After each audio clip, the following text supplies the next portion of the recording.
నటసింహం నందమూరి బాలకృష్ణ 50 ఏళ్ల సినీ ప్రస్థానంపై భారీ సెలబ్రేషన్స్ కి రంగం సిద్ధమవుతోంది. ఇటు సినిమా పరిశ్రమతో పాటు రాజకీయ సేవా రంగాల్లోనూ తనదైన ముద్ర వేసిన బాలయ్య తనతో కలిసి నడిచిన ప్రతి ఒక్కరి కోసం 3 ప్రత్యేక ఈవెంట్లకు ప్లాన్ చేస్తున్నారని తెలుస్తోంది. తన గోల్డెన్ జూబ్లీ ఇయర్ లోనే కుమారుడు మోషనగ్న శ్రీని ఎంట్రీతో పాటు తన సహచరులను సగౌరవించంగా సత్కరించాలని చూస్తున్నారట. ఇందుకోసం 2 తెలుగు రాష్ట్రాల్లో 3 చోట్ల భారీ కార్యక్రమాలకు ప్లాన్ చేస్తున్నట్లు తెలుస్తోంది. అగ్ర కథానాయకుడు నందమూరి బాలకృష్ణ సినీ ప్రయాణం వచ్చే నెల 30తో 50 ఏళ్లు పూర్తి చేసుకుంటుంది. ఆయన తొలి చిత్రం తాతమ్మ కళ 1974 ఆగస్టు 30న విడుదలైంది. కథానాయకుడిగా విజయవంతంగా ప్రయాణం కొనసాగిస్తున్న బాలకృష్ణ ఇప్పుడు 109 NBK సినిమా చేస్తున్నారు. 50 ఏళ్లుగా నాన్ స్టాప్ గా హీరోగా తెలుగు చిత్రసీమపై తనదైన ముద్ర వేశారు బాలకృష్ణ. అటు రాజకీయాల్లోనూ రాణిస్తున్నారు.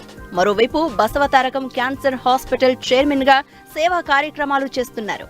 ఇక సినీ రంగంలో బాలకృష్ణ ప్రస్థానానికి గుర్తుగా గోల్డెన్ జూబ్లీ సెలబ్రేషన్స్ నిర్వహించాలని ప్లాన్ చేస్తున్నారు. సెప్టెంబర్ 1న హైదరాబాద్ గచ్చిబౌలి స్టేడియంలో బాలయ్య గోల్డెన్ జూబ్లీ సెలబ్రేషన్స్ కు ప్లాన్ చేస్తున్నారు. ఈ కార్యక్రమంలో బాలయ్యతో కలిసి నటించిన స్టార్స్ తో పాటు టెక్నికల్ టీం, ప్రొడ్యూసర్స్ సహా అందరినీ సన్మానించాలని నిర్ణయించినట్లు సమాచారం. ఈ కార్యక్రమానికి పాన్ ఇండియా లెవెల్లో బాలీవుడ్, కోలీవుడ్, మాలీవుడ్, శాండల్వుడ్ నుంచి గెస్ట్లను ఆహ్వానిస్తున్నారు. కేవలం సినీ ఇండస్ట్రీ వరకు మాత్రమే ఈ ఈవెంట్ ను పరిమితం చేసిన బాలయ్య మిగిలిన వారి కోసం మరో 2 కార్యక్రమాలను చేపట్టబోతున్నారట.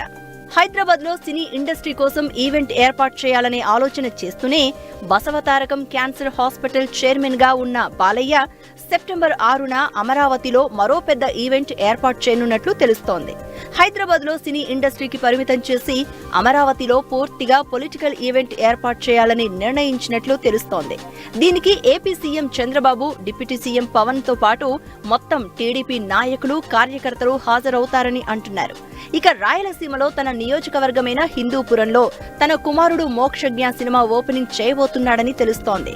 అయితే దీనికి ఇంకా డేట్ ఫిక్స్ చేయలేదని తెలుస్తోంది.